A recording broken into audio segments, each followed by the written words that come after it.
Hello students, how are you all.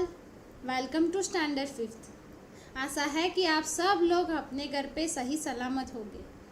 आज देश में कोरोना नामक वायरस फैला हुआ है और उससे बचने के लिए हमें घर पर रहना बहुत ज़रूरी है, लेकिन साथ में बच्चों की पढ़ाई भी इतनी ज़रूरी है। इसलिए हमारी स्कूल विद्यानगर ने आप सबकी पढ़ाई के लिए ऑनलाइन क्लास स्टार्ट किए हैं। मेरा नाम जाननी देसाई है और मैं आपकी हिंदी सब्जेक्ट की टीचर हूँ। तो आज से हम हिंदी सब्जेक्ट में क्लास स्टार्ट करते हैं।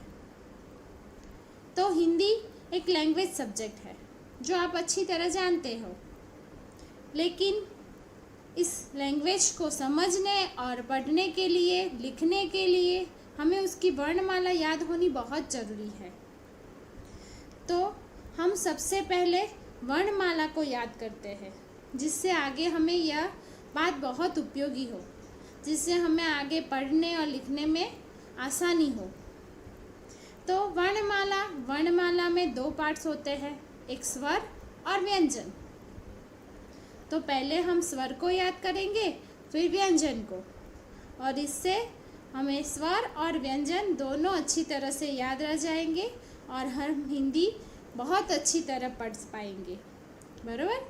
तो हम पहले याद करते हैं स्वर को। तो हिंदी के स्वर है अ, आ, ई, उ, ए, ऐ, ओ, औ, अम, अह और रू। तो ये थे हिंदी के स्वर। अब हम आगे पढ़ेंगे हिंदी के व्यंजन।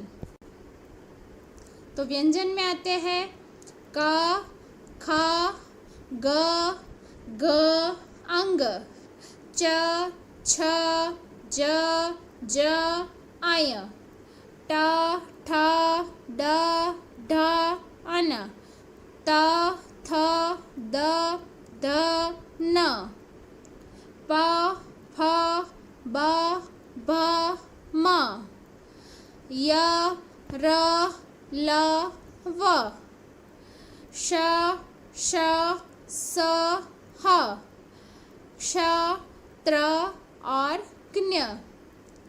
तो ये थे हिंदी के व्यंजन।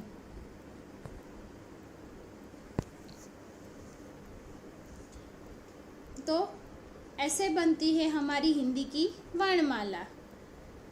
तो आशा रखती हूँ कि आप सबको स्वर और व्यंजन दोनों अच्छी तरह से याद रह गए होंगे और जिससे हम आगे बहुत अच्छी तरह से पढ़ पाएंगे। Thank you.